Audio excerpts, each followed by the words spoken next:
ரொம்ப அழகா பொறுமையா ஃபினிஷ் பண்ணுங்க. அப்பதான் இந்த ஃபினிஷிங் வந்து கரெக்டா இருக்கும்.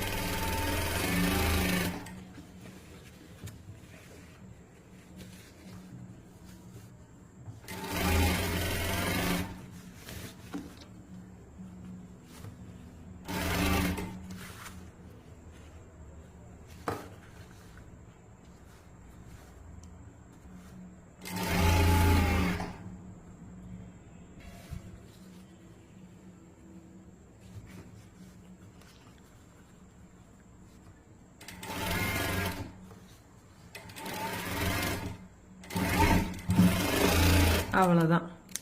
இப்போ நம்ம இதை ஸ்டிச் பண்ணியாச்சு. ஸோ த்ரெட்டு கட் ஆயிடுச்சு இடையில. அவ்வளோதான். இப்போ இந்த இருக்கா இந்த பீஸு நம்ம இதை வந்து கட் பண்ணணும். சரிங்களா? ஸோ இதை வந்து கட் பண்ணணும். இது வந்து நம்ம இப்படி ஃபோல்ட் பண்ணுறப்போ நமக்கு டிஸ்டர்பாக இல்லை அப்படின்னா பிரச்சனை இல்லை, உள்ளே போயிடும்னா ஹெம் பண்ணுறப்போ. சரிங்களா? அப்படி இல்லைன்னா இந்த எக்ஸஸ் ஃபேப்ரிக்கை நீங்கள் வந்து கட் பண்ணணும்.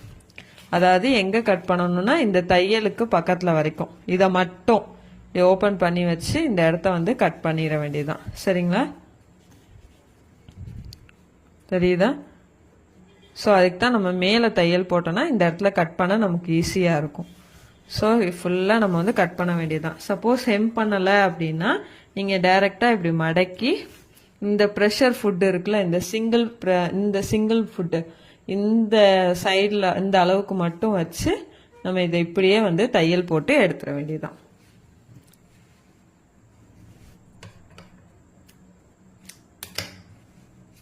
ஸோ இதை இப்படியே வச்சு தையல் போட்டுற வேண்டியதுதான். ஹெம் பண்ணுறது நம்ம சேனலில் ஆல்ரெடி போட்டிருக்கேன். ஸோ நெக்ஸ்ட் ப்ளவுஸில் ஹெம் பண்ணுறது எப்படின்னு சொல்கிறேன். ஸோ இது மிஷினில் ஸ்டிச் பண்ணுறது பார்ப்போம். இதை நீங்கள் கட் பண்ணலை அப்படின்னா உங்களுக்கு அந்த இடத்துல ஃபோல்ட் பண்ணி ஸ்டிச் பண்ணுறப்போ ப்ராப்ளம் வந்து வரும். ஆனால் சின்னதாக நீங்கள் 1 இன்ச்சுக்கு கம்மியாக இந்த பயாஸ் எடுத்தீங்கன்னா கண்டிப்பாக இதை வந்து ஸ்டிச் பண்ண முடியாது. கட் பண்ணிட்டு கூட நீங்கள் ஸ்டிச் பண்ணிக்கலாம், பிரச்சனை இல்லை. ஆனால் வந்து ஸ்டிச் பண்ணிட்டு, அதாவது முதல்ல கட் பண்ணீங்கன்னா 1 இன்ச்சுக்கு கம்மியாக நீங்கள் கட் பண்ணீங்க அப்படின்னா உங்களால் கண்டிப்பாக ஸ்டிச்சிங்கில் வந்து பண்ணவே முடியாது.